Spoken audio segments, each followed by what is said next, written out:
Today on CityCast DC, we're talking about the politics of Waymo in DC, the state of the Potomac after the spill, and allegations about workers getting stiffed at what was supposed to be a groundbreaking DC gay bar. Plus, in a members-only fourth segment, we'll talk about George Washington University selling a Virginia campus and what that might actually mean for downtown DC. I'm joined by my CityCast co-host Bridget Todd and my CityCast colleague Julia Karen.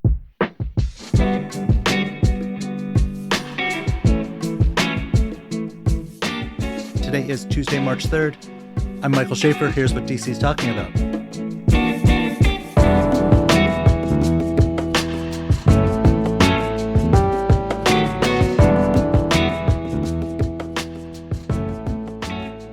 Hey, Bridget. Hey, Mike. How's it going? Good. Hi, Julia. Hey, Mike. Hi, Bridget. So you guys, I did not have Waymo being a major mayoral campaign issue on my list of predictions for 2026, and yet here we are. Janice Lewis-George, who is running for mayor and getting a lot of attention, occupying the sort of progressive lane, gave an interview to friend of CityCast, Junaid Dil, where she said, no, I don't think DC is ready for Waymo, citing various things, including safety. Janice is endorsed by a lot of the unions, who have strong anti-robotaxi feelings. Meanwhile, Kenyon McDuffie, who is another Democrat running for mayor and is occupying more of the centrist lane, he actually authored the bill that would open DC for robotaxis. So again, I would not say that for most Washingtonians, this is one of the top 10 or even 100 things they think about all day. But I actually think it's a super interesting issue. Oh, I would actually push back that folks are not thinking about this issue because it's connected to so many issues that people do really care about. Things like road safety, pedestrian deaths, things that people have really made a lot of noise about in the last few years. So are you of the view that this is bad, potentially bad for road safety? Oh, I mean, when you look at the track record that Waymo publicly touts, it's hard to come away with the idea that Waymos are less safe than human drivers. I know Julia loves to rag on Maryland drivers specifically. With all love and respect to Maryland drivers, I am a Maryland driver. You're telling me that a thing that you can't preset technologically to actually go the speed limit and follow directions isn't better than a Maryland driver. I'm just saying, Janice. I'm just saying. I will say, just to, not to put too fine a point on it, but so much of what we know about safety is coming from these companies. I'm a little bit of a tech skeptic, so I can only repeat the information that they've given us. I, in general, am skeptical of Waymos. I'm happy that folks are kind of pushing back and asking questions and pumping the brakes and not just opening our city streets to this new technology. But I understand why this is becoming a bigger conversation in the mayoral race because residents really do care about stuff like the safety of our roads. Well, they also care about being able to get around conveniently.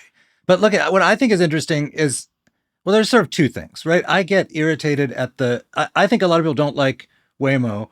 I was talking about this before, that because they think it's going to take jobs from people who, for the many people whose job involves driving stuff from place to place, or they don't like big tech firms or what. These are all like totally legit reasons for not liking it. I think that the claim about safety is a red herring. I think that's not actually the reason that there is great skepticism about it. And DC is not doing itself any favors. It was supposed to have a safety study 4 years ago, still not in. So this idea that everything always has to take forever to have something new or a decision on something new is like a pretty unattractive feature of civic culture in DC and also in most of the kind of rich, nice, sophisticated part of the country. Yeah, part of me is curious why the first time that we ever talked about Waymo on CityCast was because Waymo had made these big claims that they were coming to DC in 2026. Turns out that DC, as you just said, Mike, might be a little bit slower to get stuff done than they anticipated. I guess my question would be, why did they start their relationship with DC off with these big claims that they could not potentially deliver on about coming here? I just have a lot of questions. I suspect if you're their marketing people, right, you're going to be like, we're going to make a big splash, say we're trying to open in DC, put the ball in the court of what has been a very slow and bureaucratic government where there's a lot of vested interests who are skeptical and are going to use the various safety and other processes to slow something down. And I think making that announcement of like, we want to come into DC was designed to create the kind of pressure that I guess conversations like this cause, since there's a certain number of people, I'm not one of them, but who are like super enthusiasts about robotaxis. I know, Bridget, when you talked to Andy from The Verge, he had talked about how valuable DC is as a market because like the pressure to put they're able to put pressure on like all of the lawmakers that are here. So it's not just like DC as like the one place to do it. It's see if they work in DC potentially, and then your state could have that too. Is that right? Something like that. He really kind of drilled down on the idea of they need cities like DC to open the door to other kind of big, bustling blue cities like Boston. And I guess DC, they thought would be a good, for exactly the reasons that y'all just explained, would be a good place to start.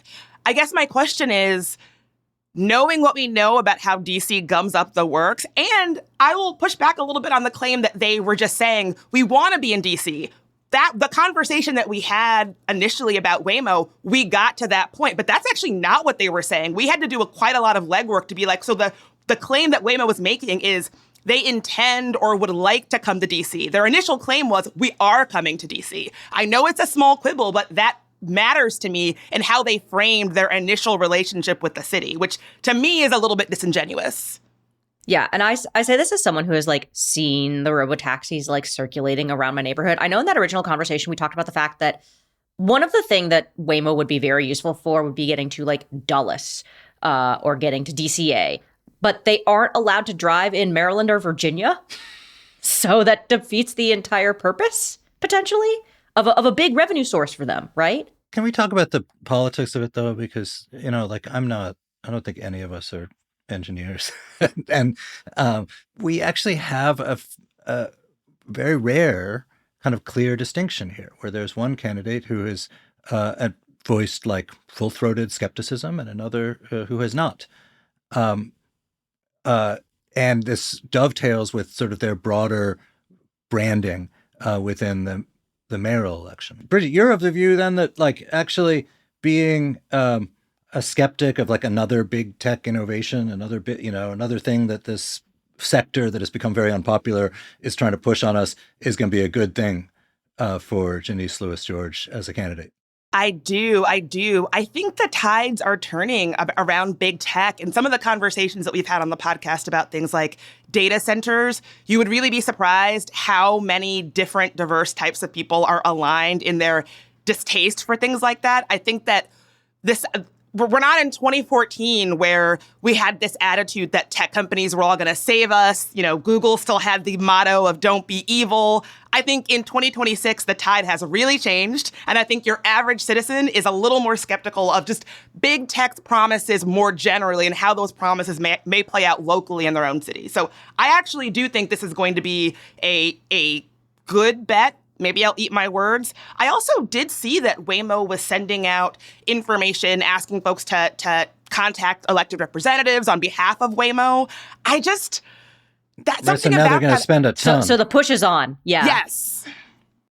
But I guess I'm a Waymo agnostic. I really don't care.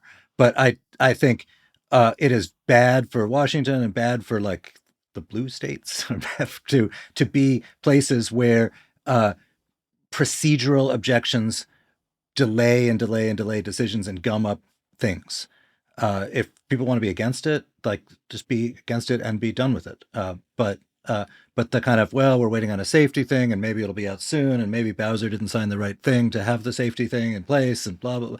This is why we can't have nice things. This is why everything takes forever, and it shouldn't. I mean, this is a rich city and a rich country. And like, when Trump tore down the East Wing, one of the, a pretty stupid editorial in the Post, but I know where they were coming from, was, aha, look, he just did it. And all these years of NIMBYs and people stopping everything and gumming up the works, it's shown that it doesn't have to be that way. Well, basically you create a permission structure for like utter acts of destruction when you make actual sort of planned acts of stuff incredibly difficult with process. I agree with that. I read that editorial and I had sort of similar feelings to you. I see where you're coming from, that maybe it's not great that DC has this. I mean, it's not a connotation, it's true, that everything takes forever in DC and it's always going to be gumming up the works.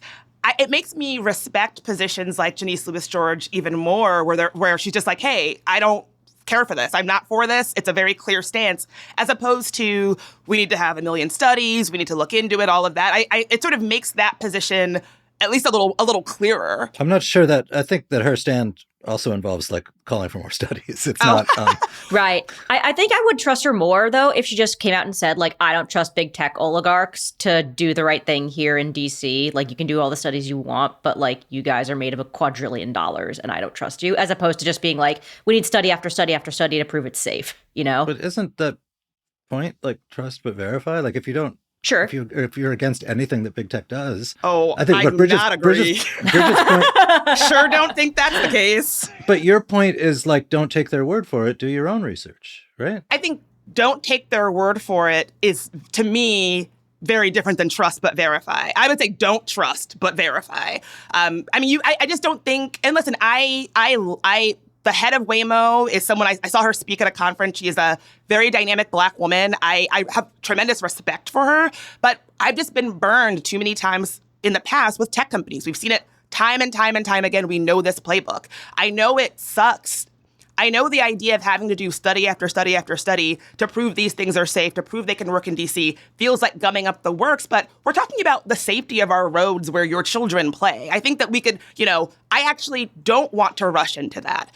We've not Waymo, but I think it was Cruise that had a very deadly incident that they then lied about. So we do have a little bit of a precedent for what it looks like when these things come to cities. Isn't this in a bunch of American cities? So the DC attitude of like, this is like this all new thing, like that's actually doesn't seem that new. I mean, in the conversation we had with the reporter from Verge, one of the things that I think Priyanka brought up, who is a Waymo appreciator from spending time in Austin, is that DC does have a few unique things that some of these other cities don't have, presidential motorcades, lots of roundabouts. I've never been in a Waymo myself, so I can't speak to how Waymos would fare with that. But I just want to say that in that conversation, some of the unique things to DC's roadways that aren't in other cities where Waymos are working like gangbusters did come up.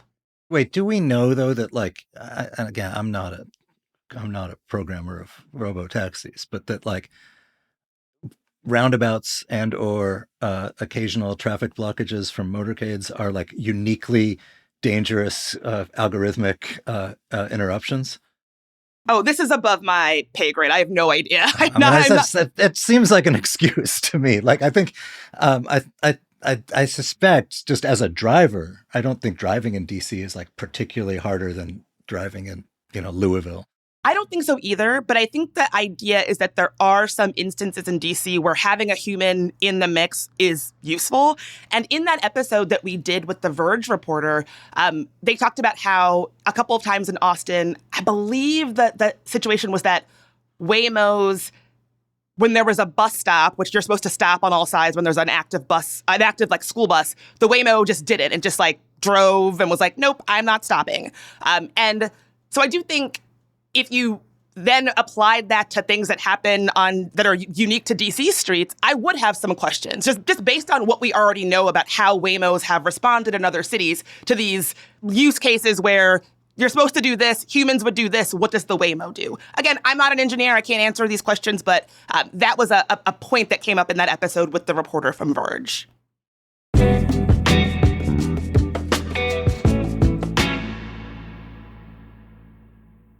Fun fact about me is that I'm a pretty big nerd. I was so into the X-Files in junior high that I had an X-Files themed birthday party with a cake that said, "The truth is out there."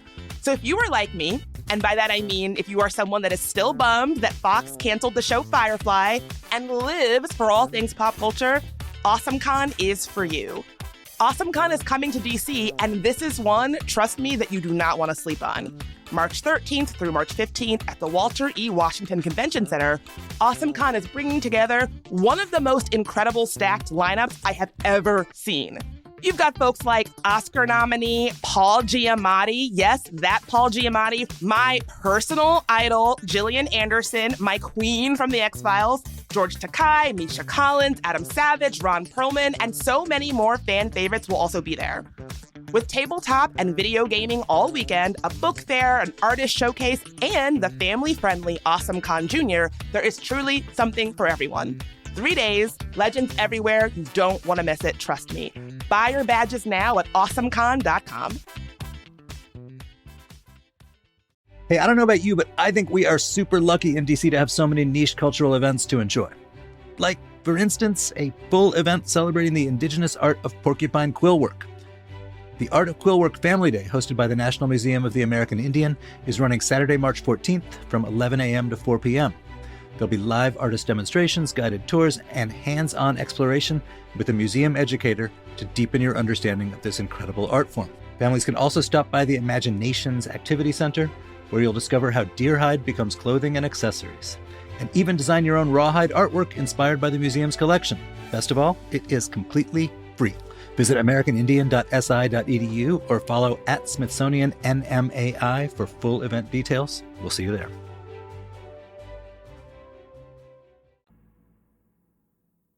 All right, so you mentioned the tides turning, which brings us to the Potomac. Julia, you've been following the story post-spill. Is everything back to normal? Can we dive right in? So I feel like I have to say this every time we talk about the Potomac River. You can't just swim in the Potomac River, guys. It's not allowed unless you have like a special social permit.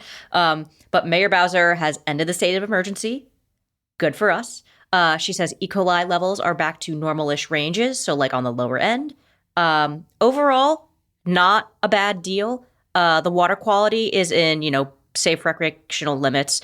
There might be some bumps in the coming future because obviously we've had this big snow melt from all the snowcrete. We have spring rains, and that can also lead to like higher bacterial counts. So I would be cautiously optimistic. I think you can finally like walk your dog along the towpath next to the Potomac and be okay.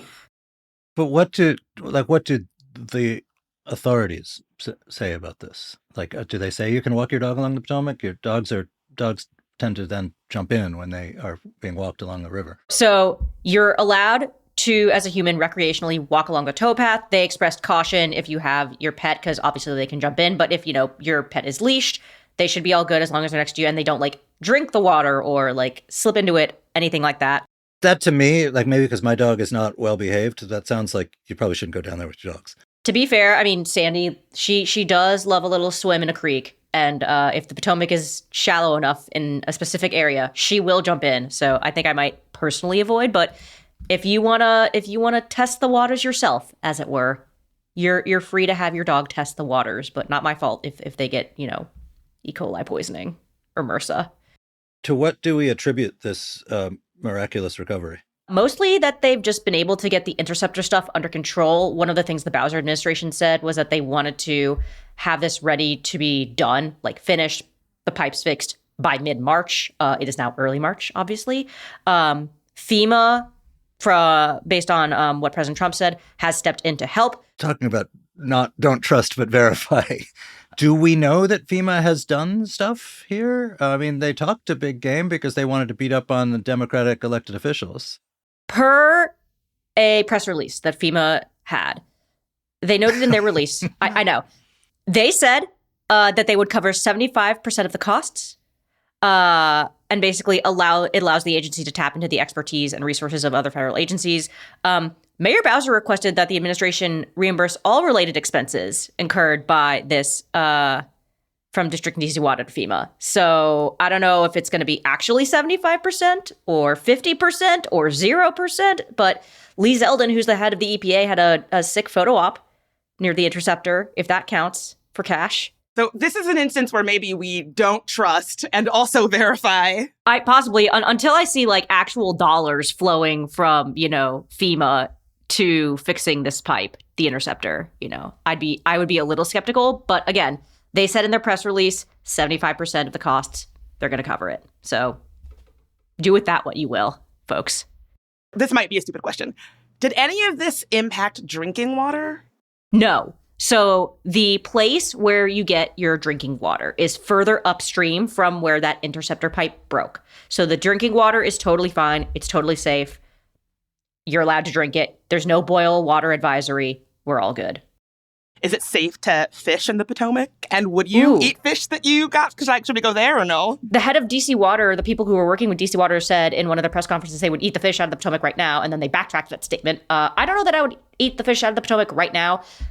Mayor says it's safe to fish again. With regards to clams, though, and mussels, apparently that is like a big no-go right now because they have to do all the filtering of the water. That's what mussels and clams do. They're big filters for the river. So I would wait on your, moule frite a la Potomac River if you're into that sort of thing. You might be catching that three-eyed fish from The Simpsons. Bro, fully. You know what? Maybe it's tasty. Maybe it's an invasive species. Maybe it's like those snakeheads that we were supposed to hunt way back when and eat. Who's to say?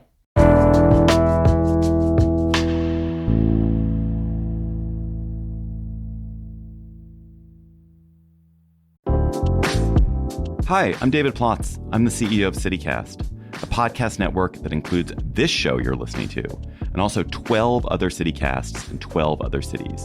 And each one knows their city as well as your local team knows yours. So isn't it time we connected them? Don't you want to know how they're tackling their bike lane problems and housing challenges and sidewalk dog poop crises?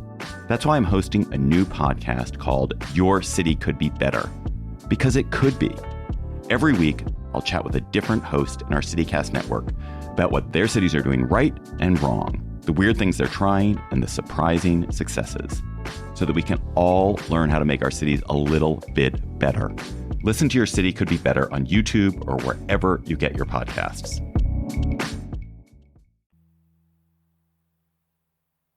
Hey, Bridget, you were obsessed with the story this week about Rush Bar. For the uninitiated, what is that and why were you obsessed with it? I was obsessed with it. A lot of folks on social media were also talking about it. So Rush Bar is a gay bar that opened a few months ago on 14th and U. Before it opened, it kind of was this bar that made a splash with this big vision because the owner, Jackson Mosley, came in with what sounded like a genuinely exciting pitch. It was going to be a bar that paid staff a real salary with actual benefits. And for anybody who's ever worked in the service industry, that's kind of a big deal. It's like a pretty progressive business model. Folks were very excited about it. The fight over I-82. Yeah, all about exactly. it, right? He would be implementing it before it even hit. Exactly. And I do know that there are places in D.C. who operate under models like that, so it can be done. However, paychecks then did not come. Workers started complaining about not being paid in December, their very first pay period after the bar opened. The bar's liquor license got temporarily suspended because of a bounced check. Now, Mosley pushes back on a lot of what I'm going to say here, just for the record. He disputed the word bounced because he said that he actually put a hold on the check. So that seems like a distinction without a difference there. That's what I felt. You know, I'm no attorney, but I felt the same thing. But either way, the Alcoholic Beverage and Cannabis Board suspended the license. The staff that spoke up about missing paychecks say they were fired because of it, fired for speaking out. When Mosley was asked about when the workers would be compensated, his exact words were, quote, "I wish I knew." Don't you run the place? Don't you control that a little bit? So, Bridget, let me ask you, is this like, okay, this is a tough industry, right? Bars, restaurants, hospitality. Maybe you don't make as much money as you'd thought. You're not able to meet your obligations. Is there any sense that this was sort of like planned charlatan situation? Has he been accused of that by any of the parties involved? So according to public filings, Mosley does have a little bit of a past when it comes to not paying for bills. He had a real estate lawsuit where a couple was suing him for $100,000 in damages related to a real estate dispute from his time as a real estate agent. The plaintiffs allege that he avoided payment requests via email 40 times over 2 years and cited that, quote, his company, where he was chief executive officer, was having financial issues. Mosley then failed to appear at the most recent hearing about it, and his response was, quote, they'll never see a penny out of it. There was also another lawsuit. A separate firm is seeking more than $600,000 in damages for outstanding invoices. Court documents allege that Mosley gave various reasons for non-payment, including connectivity issues, having to help a family affected by Hurricane Helene. In one correspondence, he reportedly told them that he had to, quote, rob Peter to pay Paul. So this does sort of paint a portrait to me as someone who has had some issues in the past as it pertains to their business and the financial dealings of their businesses specifically. Meanwhile, Mosley has filed a defamation lawsuit against DC Homos, which is an events and culture blog. What? And you described it as something out of Mean Girls. What is the claim? How did they allegedly defame him? What does he say about that? And give us some highlights from that complaint. So Mosley laid out his counter narrative to all this in a 13-minute video that he posted on social media, claiming that outside forces deliberately sabotaged his business by freezing investor funds. He actually said that he filed police reports and he gave a 7-day deadline for the responsible parties to come forward. Side note, MPD says no, police reports were filed, so you tell me. Then, DC Homos, which as you said is this events and culture blog, said that Mosley filed a defamation lawsuit against him for simply reporting on what happened. So I'm going to read from the defamation lawsuit that DC Homos posted to social media. Do it. Let's hear it.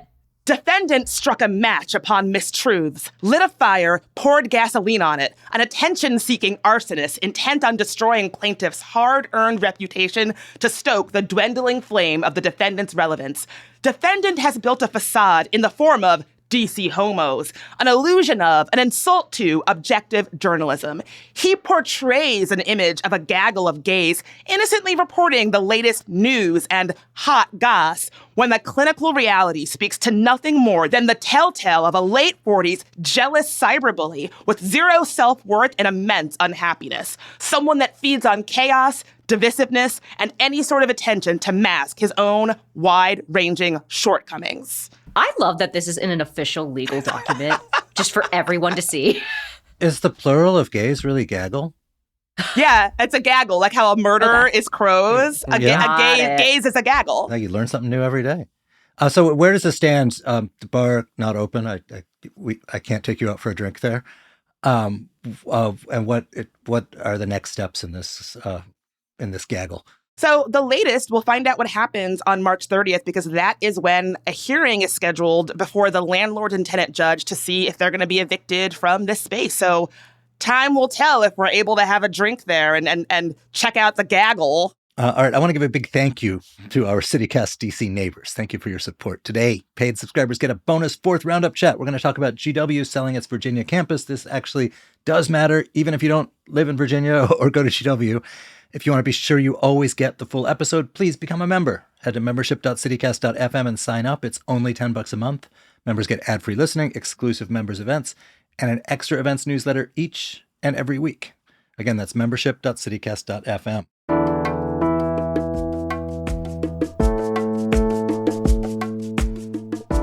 And that is all for today here on CityCast DC. If you enjoyed the show, why not jawbone about it to your Waymo driver?